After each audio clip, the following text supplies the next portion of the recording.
बिस्मिल्लाहिर्रहमानिर्रहीम नहमदुहु व नसल्ली अला रसूलिल करीम अस्सलामु अलैकुम वरहमतुल्लाहि वबरकातुहू। अच्छा, ओवरऑल जो मेरा एक्सपीरियंस है, ये मेरा हज का तो पहला एक्सपीरियंस है। अलबत्ता ये है कि मैं उम्रे में पहले आ चुका हूँ और सऊदी गवर्नमेंट के अंदर जो है वो अंडर हमने जो हरम के अंदर उम्रा वगैरह परफॉर्म किया था, तो वो रूल रेगुलेशन और उन चीज़ों को देखते हुए तो हमें मैनेजमेंट उनकी कंपैरेटिवली बेहतर लगी। उसकी रीज़न ये थी कि ज़ाहिर है कि इतने बड़े हुजूम को मैनेज करना ज़ाहिर है थोड़ी बहुत सख्ती उसमें फ़ेस करनी पड़ती है, लेकिन ये कि अगर आप एक कोऑपरेटिव एटीट्यूड लेके आएँ तो वो चीज़ आपको जो है वो सपोर्ट करती है। और अगर आप सार्केस्टिक रहें या फिर आप एक नेगेटिव अप्रोच के साथ आएंगे तो फिर आपको हर चीज़ परेशान करेगी।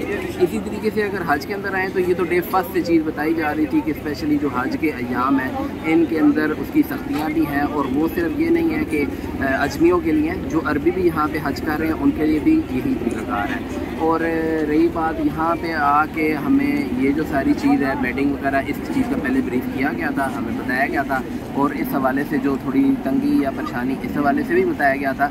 तो मेरे ख्याल है मैं अगर इस चीज़ को अगर थोड़ा सा एनालिसिस करूँ तो मैं तो ये कहूँगा कि इसके अंदर दिल को बड़ा रख के अपने भाइयों के साथ कोऑपरेट करके जो दाएं बाएं हैं उनके भी ख्याल करके, तो मीनवाइल इस सब्र को हमें अजर की सूरत में कन्वर्ट करवाना चाहिए। ये जो तंगी है, इस तंगी के ऊपर हमें सब्र करके उसको अजर के सूरत में करवाना चाहिए, वरना दूसरी सूरत में आप खुद भी कोड़ेंगे, बाकी लोगों को भी तंग करेंगे और उसके साथ नुकसान ये होगा कि अजर भी ज़ाया होता रहेगा।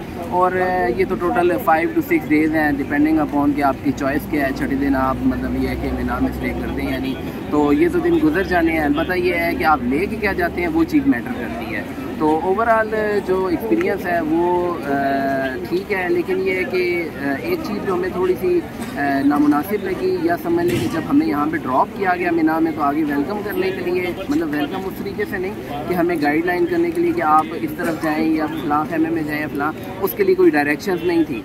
बाद जो है वो हमें मुआविन मिले और जब उन्होंने देखा कि ये तो जितनी हमारी अरेंजमेंट्स थे उससे बहुत ज़्यादा लोग थे, तो वही इन्वेस्टिगेट करने पे पता चला कि कुछ और लोग डिफरेंट मकातिब के जो हैं वो यहाँ पे आए हुए हैं। और उन बेचारों का भी कसूर नहीं है, क्योंकि जो इवन कि हमारा ये 260 है मकतब और 252 जो कि मैंने मैप पे देखा था काफ़ी अवे है, उसके लोग भी बेचारे यहाँ पे थे। अब ज़ाहिर है कि उनको यहाँ से हटाया तो गया, लेकिन अब उनके साथ बाद में क्या हुआ या वो कहाँ पे मैनेज हुए उस चीज़ का वल्लाह वाला हमें नहीं पता। अलबत्ता ये है कि ओवरऑल पेन तो हमारी सांझी है ना, वो हो या हम हो। तो कुल मिला के ये कि हज तो बहरहाल सख्ती का नाम है और इसके अंदर तंगी भी होती है, और तलकीन ये है कि सब्र करना चाहिए और अजर की रब से उम्मीद रखनी चाहिए, और आगे जो आने वाले दिन हैं उनको भी, क्योंकि अगर आप अभी से पैनिक होना शुरू हो जाएंगे तो आगे आपको ज़्यादा तंगी होगी। बाकी सारों के लिए मैसेज यही है कि आप अच्छे अंदाज से अपनी इबादत पे तवज्जो दें और ये जो चीज़ें हैं इनको अवॉइड करें। तो बाकी अगर कोई कंप्लेन हो तो मेरा ख्याल है कि मुआवनीन यहाँ पे मौजूद हैं, उनके साथ आप अपना मसला डिस्कस करें।